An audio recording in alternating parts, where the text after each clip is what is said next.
I reach Le Jardin 3 minutes early, exactly as I always do. The restaurant sits nestled between the boutiques of Union Square, its sidewalk tables crowded with the Sunday brunch regulars. My heels tap crisply against the pavement as I adjust my charcoal blazer and step inside. The hostess spots me immediately. "Miss Moore, your father's already seated." Of course he is. Preston Moore never waits for anyone, but he'll scroll through his phone for an entire meal. I weave between tables until I see him tucked into the corner booth. He's hunched over his screen, thumb flicking downward, not even glancing up when I sit across from him. Just a grunt. "Morning, Dad." Another grunt. A burst of air kisses pulls my attention away. My mother, Meredith Moore, stands 2 tables over, greeting a group of society friends. Her laugh is bright, polished, and loud enough for half the room to hear. When she finally arrives at our booth, she doesn't sit, she arranges herself, smoothing her cream silk blouse before lowering onto the edge of the banquette. "Alana." She presents her cheek. I kiss it dutifully. Her perfume, something French, expensive, and suffocating, fills the air. "Mother." The waiter appears. "Good morning, Mr. Moore, Mrs. Moore." "The usual," Preston says without bothering to look up. "And for you, miss?" The emphasis stings. I've eaten here twice a month for 3 years, but I'm still miss, still the afterthought. Coffee, black, and the vegetable frittata. Meredith scrunches her nose. "No mimosa, darling?" "It's Sunday. I have work this afternoon." "On a Sunday?" She exhales like I've revealed a shameful secret. The roar of an engine outside signals Spencer's arrival before he even enters. Through the window, I watch my older brother unfold himself from his silver Porsche, tossing the keys to the valet with the careless confidence of someone who has never been denied anything. He strides in 10 minutes late, beaming. Sorry. Got tied up in Atlantic City. Insane weekend, you guys. I'm talking 5 grand up on blackjack alone." Preston finally glances up. "Good for you, son." Spencer drops into the booth beside me, vibrating with excitement. The suite was comped. "Dad, you should have seen it. 2 bedrooms, marble everywhere." I sip my water and stay quiet. The waiter returns with drinks, and Spencer orders a Bloody Mary without bothering to check the menu. "So," Meredith says, folding her hands, "your father and I have been discussing the Tahoe cabin." My shoulders tense. "The renovation plans are finalized," she continues. 1.2 million, all in. New kitchen, updated master suite, and we're finally removing that dusty old library, turning it into a proper media room. Her words hit like ice water. "The library?" "Oh, Elena, don't be dramatic," she says, waving a manicured hand. "Those books are ancient. Nobody reads them." I read them. Grandma Claire left that library to me. It's in her will. The cabin is co-owned, remember? Preston says, finally setting down his phone. His tone is flat, uninterested. "Let's not get hung up on nostalgia. We're adding value." I'm not getting hung up. I'm citing a legal fact. Meredith's smile tightens, her voice rising just enough for neighboring tables to hear. "She wants the audience?" "Alana, dear, you should be grateful we even invite you to these brunches. Pity goes a long way in this family." Conversations around us soften. People turn away, pretending not to listen. Spencer smirks, already engrossed in his phone, again some casino app, from the look of it. My cheeks burn, but my voice stays steady. "Thank you for your honesty, Mother." Her eyes flicker, surprised I'm not reacting more. Good. Let her guess. The waiter drops off our plates, and silence settles over the table. I cut my frittata into neat squares, chewing slowly while my mind runs. It drifts back to 2 years ago, the awards ceremony. I'd won a 30 under 30 recognition in data science. The banquet hall was filled with investors and tech leaders, people who understood what I'd built. A senior colleague approached our table, where my parents sat looking stiff and out of place among engineers. "Mrs. Moore, you must be so proud. Alana's work in predictive algorithms is groundbreaking." Meredith had smiled, placing her hand over her heart. "We're just thrilled she found a hobby that suits her. Poor thing always struggled socially, so this data work is perfect for her." The colleague's smile faltered. I excused myself and hid in the bathroom for 15 minutes. Poor thing. The phrase has trailed me my whole life. Back at the brunch table, Spencer launches into a painfully detailed explanation of a poker hand. Preston nods occasionally. Meredith checks her lipstick. I'm their IT girl. The one who resets Preston's email every month. The one who built the entire Moore family office dashboard investments. Property records, tax documents, all integrated and automated. 8 years of free labor, thinking competence could buy respect. I was wrong. When the meal ends, Preston signs the check without looking at the total. We stand. Meredith pauses to kiss her friends goodbye.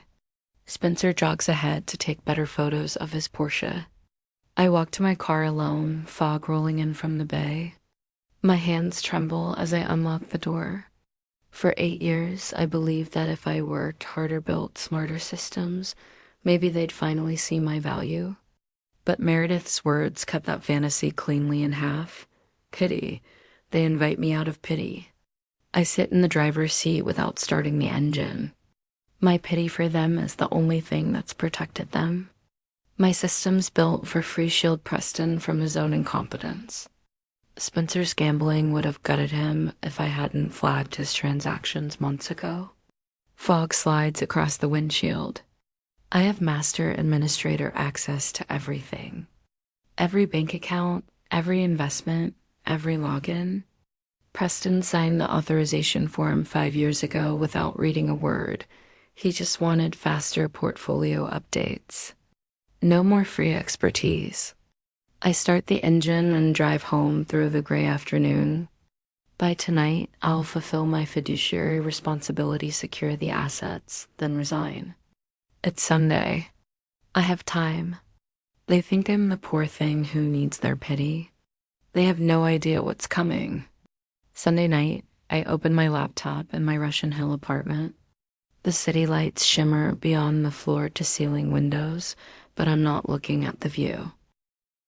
My grandmother's mahogany desk, the one piece of furniture I took from her estate, holds my MacBook and 3 external monitors. Routine maintenance. That's all tonight was meant to be.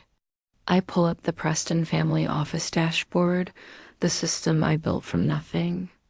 Investment portfolios, property records, trust accounts, credit card statements. Everything integrated. Everything monitored.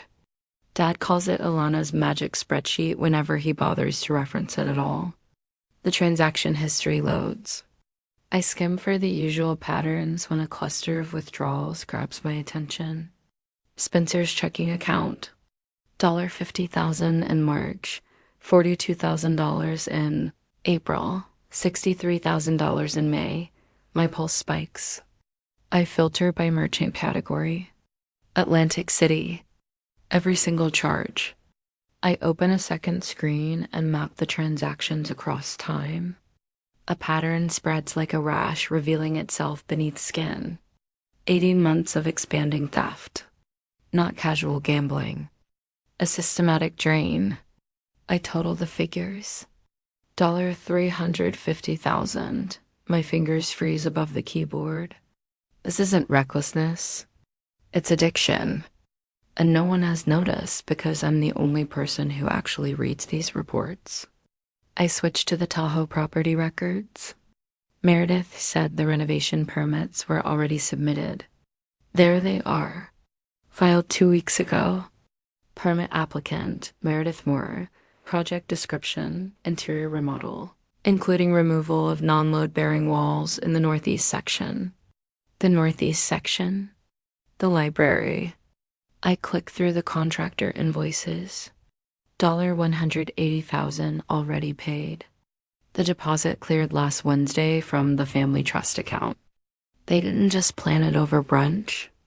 They're already destroying it. My screen flickers. A red alert pops up in the corner. High priority security warning. Concurrent user detected. I check the timestamp. 9:47 p.m. Someone else is logged in right now. I pull up the active sessions.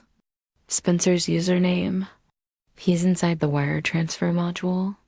$50,000. Pay. Borgata Hotel Casino and Spa. The transfer sits in the approval queue, waiting for the nightly batch processing at 10 p.m. 13 minutes from now. My chest tightens. If that transfer goes through, it's one more theft I've silently enabled by building a system so smooth he doesn't need to think. I have a choice. Let it pass. Or stop it. Pity goes a long way in this family. My fingers begin to move. I initiate the emergency backup protocol, the one I installed 3 years ago when Dad asked for extra security. He signed the authorization without reading a word. Terabytes of data begin copying to encrypted external drives. Every transaction, every email, every signed form. 8 years of evidence. 9:52 p.m. Preston signed the master administrator agreement 5 years ago. I remember giving him the overview while he scribbled his signature, half listening, distracted by a call. Yeah. Whatever you need. Just make it work. What I need. He granted me unilateral authority to freeze accounts in cases of suspected fraud or misuse. Spencer's $50,000 wire transfer is misuse. 9:58 p.m., I open the dual authentication module. Every account, every card, every investment platform. I enable two-factor authentication and replace the master passwords with randomly generated 60-character strings. Spencer's transfer fails first. Transaction declined. Authentication required. I disable overdraft protection from all checking accounts. If he's overdrawn already, he'll learn tomorrow morning. The 11 family credit cards take longer. I shut them down one by one. Amex Platinum. Visa's signature. Meredith's Barney's card, the one she uses for her wardrobe. All 11 flip red. Status inactive. The investment accounts are last. I place a 72-hour hold on all movement. No trades, no withdrawals, no transfers. 10:04 p.m., my hands tremble not from fear, but from absolute clarity. This isn't revenge. It's containment and consequence. I have a fiduciary responsibility to protect these assets. My grandmother's trust named me co-trustee with Dad, another document he signed without reading. I'm not stealing. I'm stopping the bleed.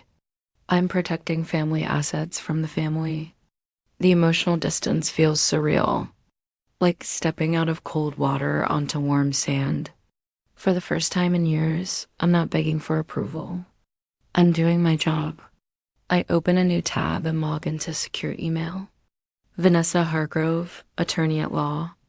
We met at a Women in Tech conference 2 years ago. She'd handed me her card and said, if you ever need someone who understands both family law and financial litigation, call me. I write the message carefully. Subject, urgent, trust violation and property dispute, Vanessa. I need your assistance. Attached is documentation indicating systematic trust fund theft and unauthorized property modifications. I have exercised my emergency powers as co-trustee to freeze accounts pending investigation. I require a cease and desist for contractors, county permitting notifications, and litigation prep. Are you available tomorrow? I attach everything: financial analyses, contractor invoices, permit filings. Grandmother's will with the library clause. Highlighted. Send. 10:31 p.m., my phone lies dark on the desk. By morning, it will erupt voicemails, texts, frantic calls. But for tonight, it's silent. I draft my resignation to Preston Moore, head of Preston Capital. CC, Spencer Moore, Meredith Moore. Subject, resignation, system administrator position effective immediately.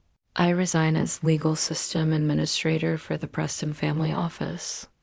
Security protocols have been updated per the emergency provisions in our agreement dated March 2020. All administrative access has been restricted pending trust compliance review. Direct all inquiries regarding the Tahoe property to my legal counsel, Vanessa Hargrove. Alana Moore, my cursor pauses over send. They think I'm the poor thing, the grateful daughter, the one who should accept whatever scraps of regard they offer. But they build their entire comfort on my invisible labor. Preston's tech incompetence covered by my systems. Spencer's addiction funded by accounts I maintained. Meredith's spotless social image protected by my silence. Send. 11:47 p.m. I power off my phone. Tomorrow, the chaos begins. Preston's Amex will decline at the airport lounge. Spencer's casino markers will be called in. Meredith's monthly transfer to her decorator will bounce. They'll finally understand that the IT girl wasn't the issue. She was the solution they took for granted. And when solutions disappear, the problems become very obvious. The first decline hits at 9 a.m. Preston's American Express. Platinum, his constant companion for 23 years, gets rejected SFO's airport lounge. I'm not there, but I can imagine the expression. Confusion first, then irritation, then that deep shade of red he gets when confronting incompetence. Except this time, it's his. 15 minutes later, Spencer's casino markers are called all at once. 3 different Atlantic City resorts demanding immediate repayment. The timing is by design. His credit lines were tied to the family accounts, and those accounts no longer recognize his access codes. At 9:30, Meredith's standing wire to her decorator bounces. She's been paying Claudette $5,000 a month for 18 months, most of it for a Tahoe remodel that now is legally frozen. I wonder whether Claudette will be the one to tell her, or if the bank will send the polite but curt insufficient funds notice. By 10, my phone holds 17 voicemails, all from Spencer. I don't listen. I sit in my Russian Hill apartment with my second cup of coffee, watching fog peel away from the bay, and I feel nothing. No guilt, no triumph. Just a cool, exact sense of completion, like closing a perfectly reconciled spreadsheet. At 10:15, Preston's assistant calls. Voicemail again? The group text explodes at 10:22. I keep notifications silenced, but I check out of curiosity. Spencer, Alana, what the hell did you do? Preston, call me immediately. Meredith, this is unacceptable. How dare you embarrass us like this? Spencer, call me now. Preston, we are contacting attorneys. I put the phone down and finish my coffee. Wednesday morning arrives with low clouds and the faint scent of rain. Vanessa's office occupies the 42nd floor of a downtown tower glass. Steel, silence, and thick carpet that swallows footsteps. I arrive 10 minutes early, as usual, and wait in the conference room she reserved. Preston walks in at exactly 9, flanked by 2 men in suits. I recognize their type immediately. Asterisk. Corporate attorneys, the kind who charge $800 an hour and phrase every sentence like it might later be read in court. He doesn't greet me. He simply lowers himself into the chair across from mine and laces his fingers together. Restore access to the accounts. Immediately. Vanessa doesn't lift her gaze from her papers. Good morning, Mr. Moore. Thank you for coming. I'm not interested in small talk. I'm here because my daughter has committed theft and sabotage, and I expect it corrected before I'm forced to initiate legal action. I meet his stare. I haven't stolen anything. I've protected assets from ongoing theft. That's ridiculous, is it? Vanessa nudges a folder across the table.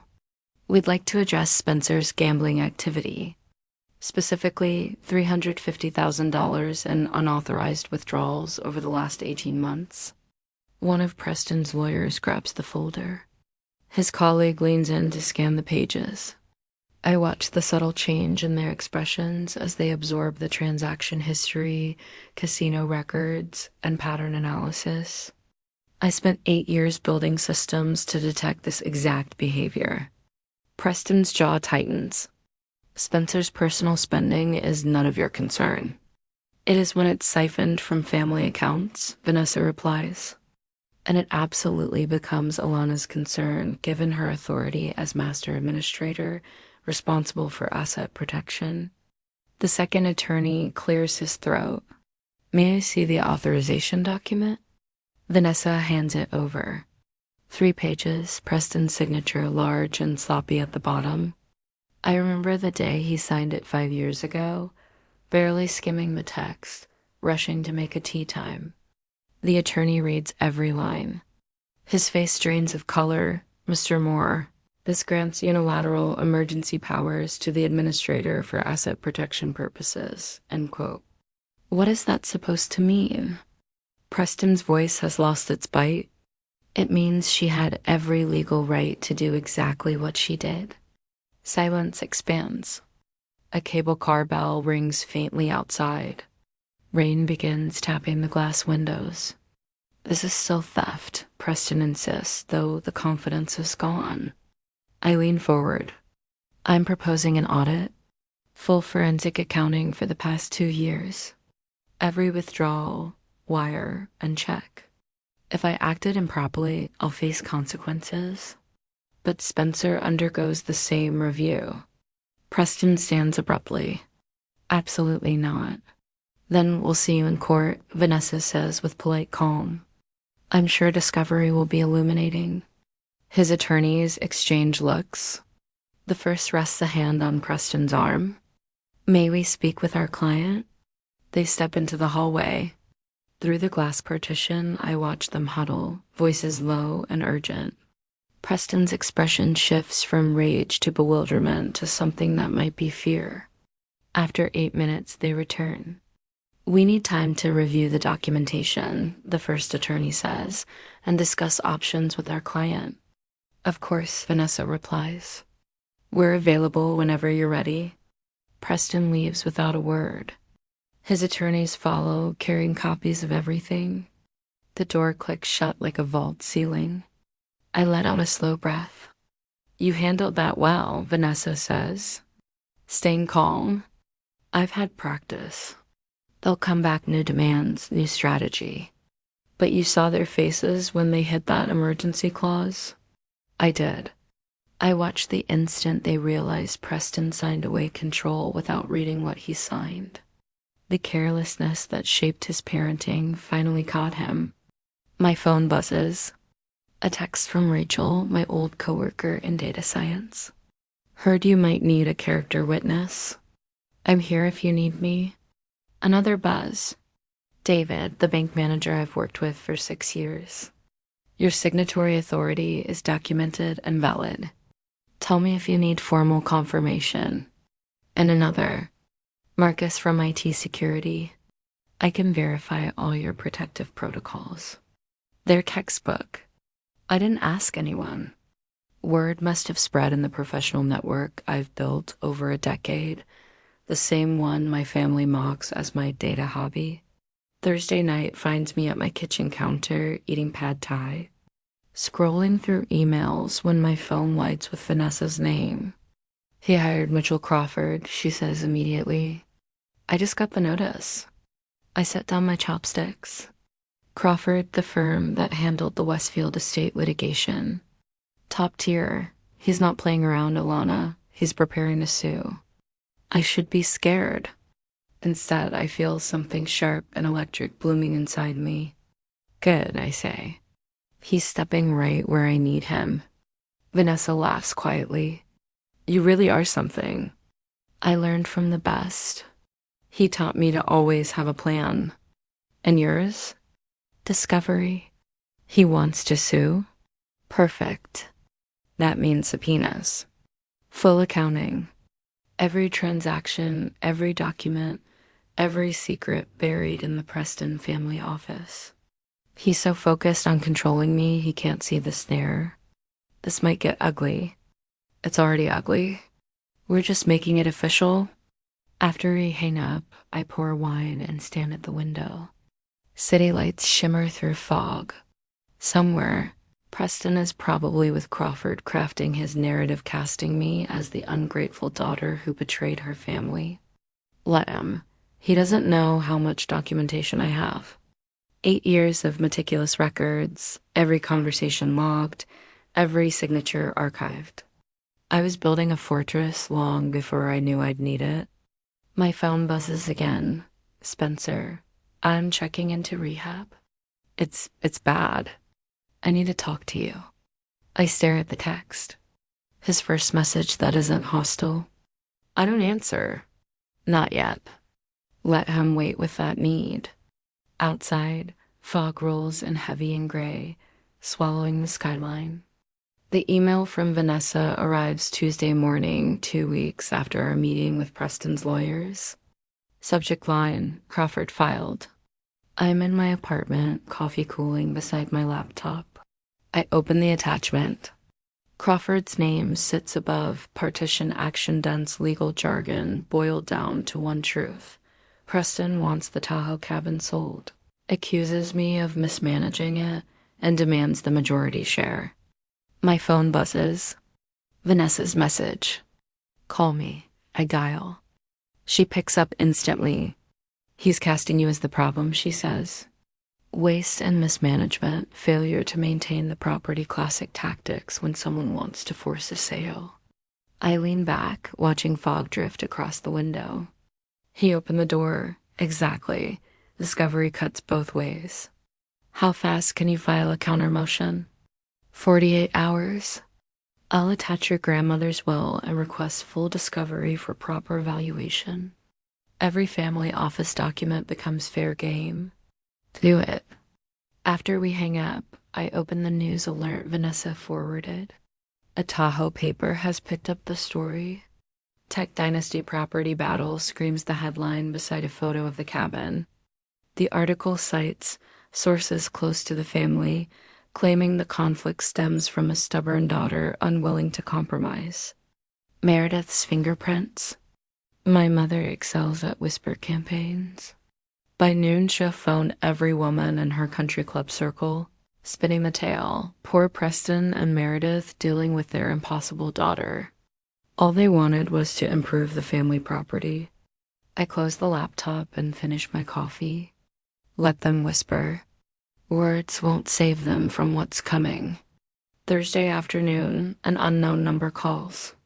I nearly ignore it but answer on instinct. Alana? The voice is rough, shaky. Spencer, where are you calling from? Payphone at the rehab center. They monitor phones. He pauses. I've been here 2 weeks. Clearer now. Thinking straighter. I wait. I'll testify, he blurts. I'll tell you everything. About the offshore accounts in Bermuda, the consulting firm that doesn't exist, the falsified tax filings. I've watched Dad do it for years. I don't want to be like them anymore, Alana. I can't. My pulse jumps, but I keep my voice even. Why the sudden conscience? Because I finally understand what you did. You didn't destroy us. You stopped us from destroying ourselves. His voice cracks. Just protect me from him. Dad doesn't forgive disloyalty. Send Vanessa everything you remember. Names, account numbers, whatever you can recall. I will, I promise. The line clicks dead. I sit holding the phone, absorbing the shift. Spencer's cooperation changes everything. Preston assumed loyalty would override self-preservation. He forgot respect as the foundation. That night, my voicemail fills with messages. I ignore them until after dinner, pouring wine before pressing play. Meredith's voice oozes out-sweetened venom. Your grandmother would be ashamed, Alana. Truly ashamed. You're destroying our legacy over a room of dusty books. Is this worth it? What happened to the daughter I raised? I saved the recording date and timestamp preserved. Evidence of potential harassment. The next message is similar. Then another. 6 total, each escalating from guilt to fury to outright panic. I don't respond. Silence is strategy. Vanessa files the countermotion Friday morning. I read it during lunch. It's surgical. She welcomes the partition action, demands full discovery, and includes grandmother Claire's will explicitly assigning the library to me. The subpoenas cover 15 years of family office records. The trap isn't subtle. Any liar would spot it. But Preston committed when he filed, and backing out now looks worse. By Monday, cracks form. Preston leaves 3 voicemails, each tighter than the last. The first asks for reason. The second threatens consequences. The third is nothing but breathing and a muttered curse. Meredith stops calling and starts rallying extended family. My phone lights up with messages from cousins I haven't spoken to in years asking what's going on and why I can't just resolve things. I ignore all of them. On Wednesday, Vanessa sends a photo. County inspectors have posted a stop work order on the Tahoe cabin. The permit violations finally caught up. Daily fines keep stacking. The contractors, still unpaid after months, have filed preliminary lien notices. The renovation Meredith insisted on is now bleeding money while sitting untouched. Spencer texts Vanessa directly. I want out of this family. She forwards it to me with one word, leverage. I am reviewing the forensic accountant's preliminary report when my phone rings. Vanessa, her voice tight with controlled through. Crawford knows. He's figured out what discovery will uncover. And he's panicking. Called me an hour ago. Fishing for settlement terms. Very casual. Very we can resolve this without lengthy litigation. I smirk at my reflection in the dark window. What did you tell him? That my client is perfectly comfortable with discovery. That we welcome transparency and have nothing to hide. How'd he react? 10 full seconds of silence. Then he said he'd be in touch. After we hang up, I open the evidence files. Spencer's information, combined with 8 years of my records, forms a devastating picture. Tax evasion totaling $2.3 million. CC violations. Multiple illicit transactions.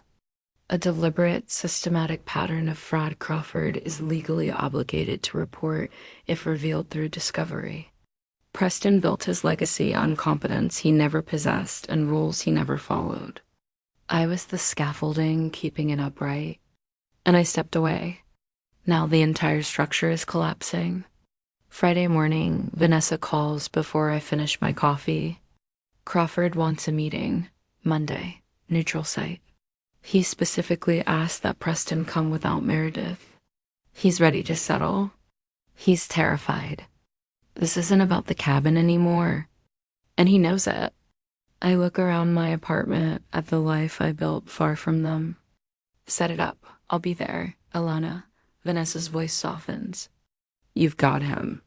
Whatever happens Monday, remember that. I end the call and stand at my window watching San Francisco wake. Somewhere across the city, Preston is realizing the magnitude of his mistake. He thought a lawsuit and social pressure would force my submission.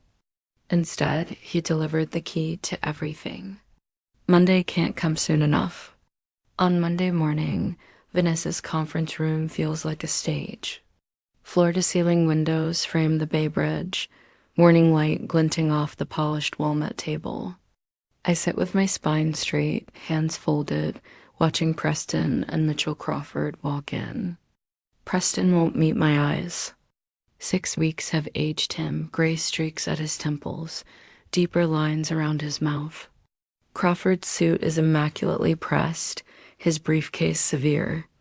"Let's get this settled," Preston says, dropping into a chair. There's an edge I've never heard before. Desperation. 500,000. Cash. Today. I remain still. Vanessa shifts beside me, drawing her tablet from her bag. "That's remarkably generous," she says flatly, "especially considering your claim last week that your family is cash poor." Crawford clears his throat. "My client is offering a significant settlement to resolve this quietly and efficiently." Efficiently, I echo, because discovery begins next Friday. Preston's jaw tightens. "Don't be dramatic, Alana. This is business." My phone buzzes. A text from Meredith to the extended family group chat forwarded by my cousin Rachel. "Alana's greed is tearing this family apart. She's demanding millions over a property she barely visits. Please reach out and make her understand."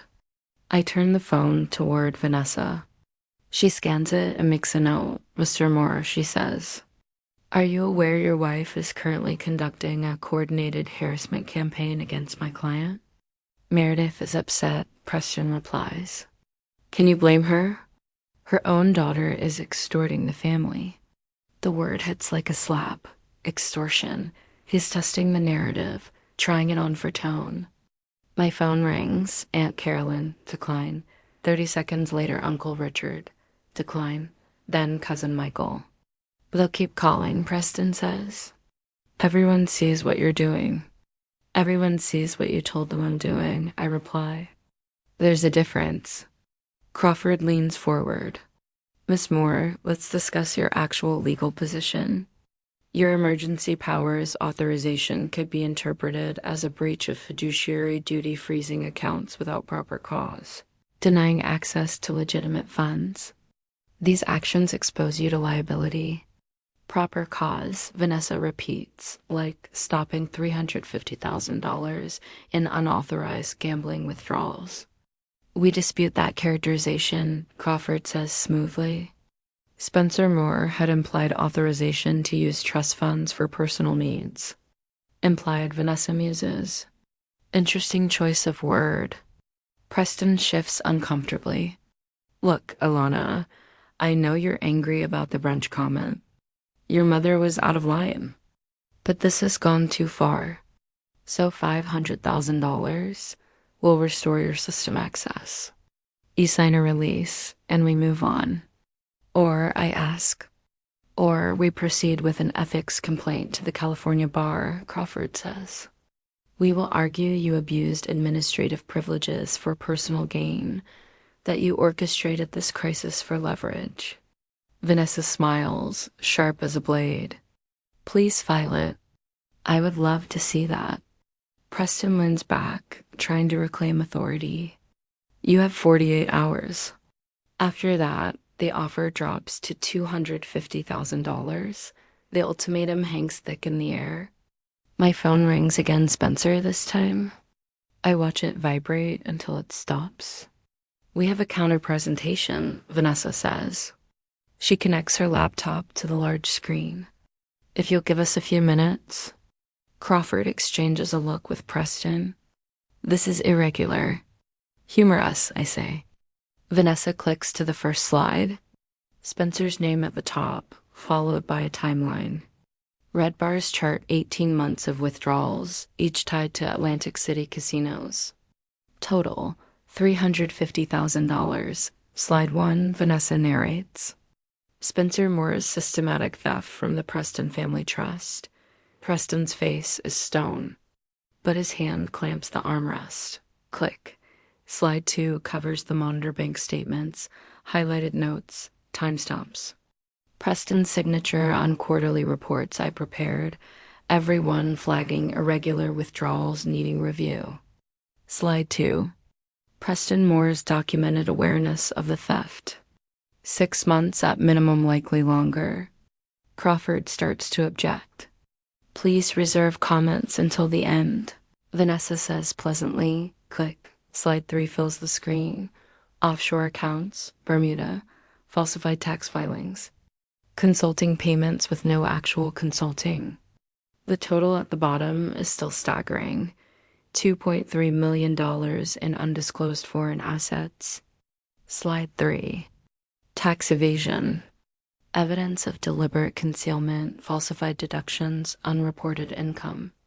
The IRS would be extremely interested. Preston's complexion has gone gray newspaper gray. Crawford whispers urgently to him, but Preston doesn't hear. He's staring at the screen. Click. Slide 4 lists ESSEC violations, insider trades, concealed conflicts of interest, misleading investor reports, each followed by potential prison sentences. Slide 4. Securities fraud, multiple violations, estimated 5 to 7 years federal prison time. This is extortion, Crawford says, though the confidence is gone. This is evidence, Vanessa replies. And that brings us to slide 5. The final slide shows email chains, Meredith's messages to contractors, all dated before demolition at Tahoe. Just get it done. I'll handle Preston. We don't need permits for interior work. Start demo on the library this week. Below it, an audio file. Vanessa clicks. Preston's voice fills the room, tinny but unmistakable. I don't care how you do it. Just handle it. The timestamp is 3 years old. A conversation authorizing funds pulled from Spencer's sub-account to cover gambling debt. Preston knew. Preston approved. Preston concealed. The silence in the room is absolute. So Vanessa says calmly, closing her laptop, let's reconsider your settlement offer. $500,000 and a 48-hour deadline. Does that still feel appropriate? Crawford scribbles frantically, his pen clawing the paper. Preston finally looks at me. His eyes are empty. How long have you been planning this? Since the moment Mother called me a pity case, I say.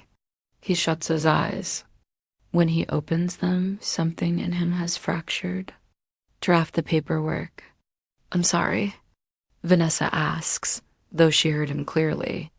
$2 million. Full payout of the Tahoe share. Mutual non-disclosure. Release of all claims against Alana, and you remove her admin access after she restores ours. His voice is mechanical. No admission of wrongdoing. Standard settlement language.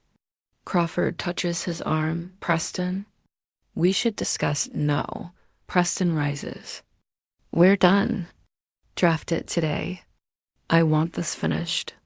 He leaves without another glance. Crawford packs his briefcase, expression blank.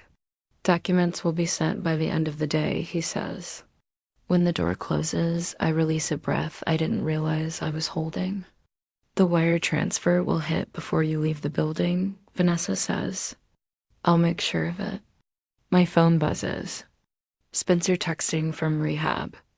Thank you for saving me. Another buzz. Meredith's voicemail notification. I play the voicemail on speaker. This isn't over, Alana. You think you've won, but you've lost your family. I hope it was worth it. I delete it without blinking. Then I block her number. Was it? Vanessa asks quietly. Worth it? I look out at the bay, the water glittering like the day's already decided how it will end. Yes, I say. It absolutely was. 6 months after the settlement, I stand in my penthouse kitchen, watching fog peel away from the San Francisco Bay. The view sweeps nearly 270 degrees, Golden Gate on one side, Bay Bridge on the other. No neighbors. No shared walls. Just glass, sky, and water dot the private elevator chimes. My guests are arriving. I smooth my emerald cashmere sweater and walk into the living room. No family portraits cluttering shelves. Instead, my 30 under 30 award sits on a custom pedestal, catching the afternoon sun. Art from local galleries fills the walls. My achievements. My choices. My home. The library lines the entire west wall. Floor-to-ceiling walnut shelves hold Grandma Claire's book collection, moved from Tahoe and arranged exactly the way she kept them, poetry on the left, classics in the middle, mysteries to the right.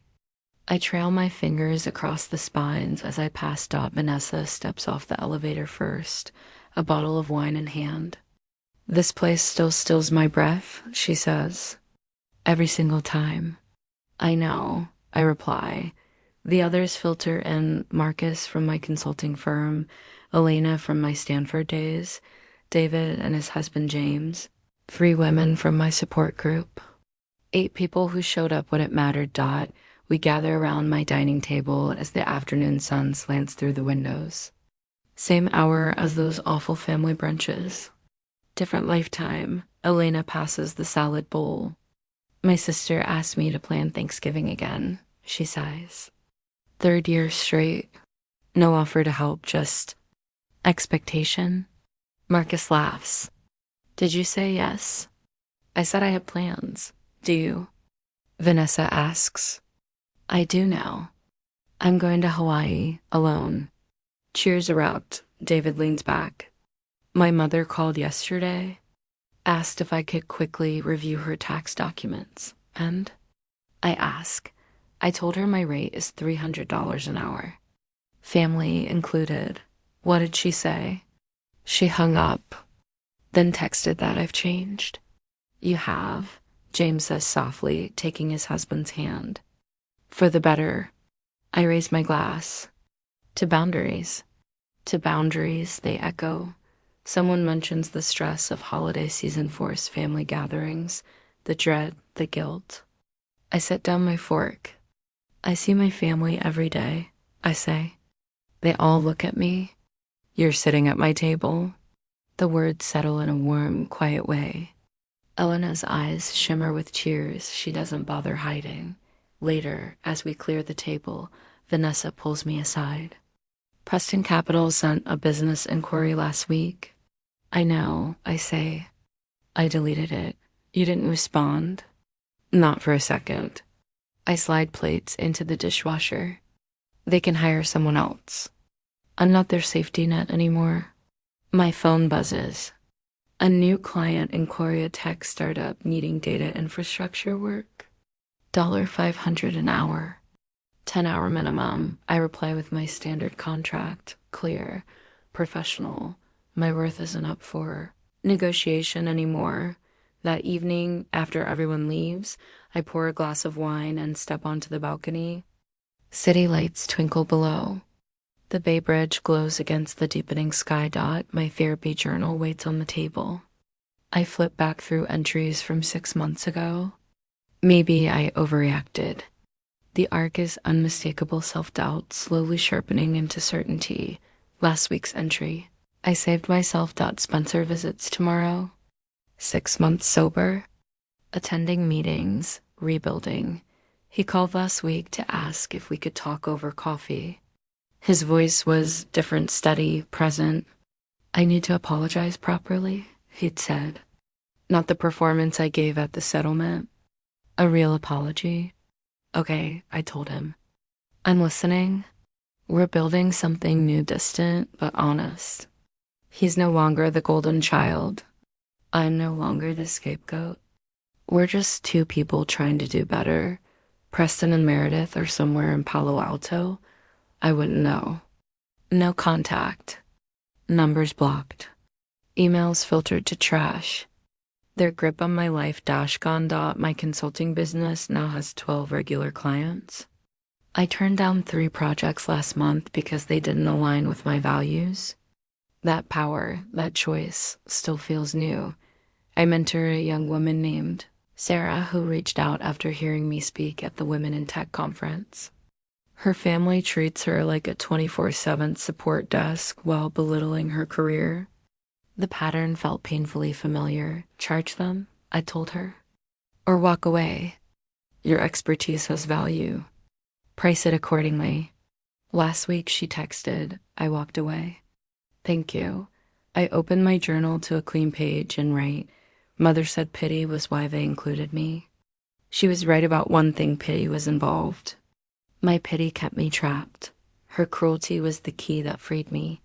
They thought my value lived in their approval, but it lived in my competence. Some might call what I did cold. I call it necessary.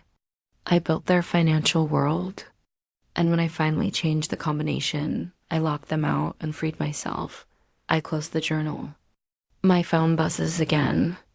2 new client inquiries. I walk into my home office, leaving the past on the balcony, dissolving into the San Francisco night where it belongs.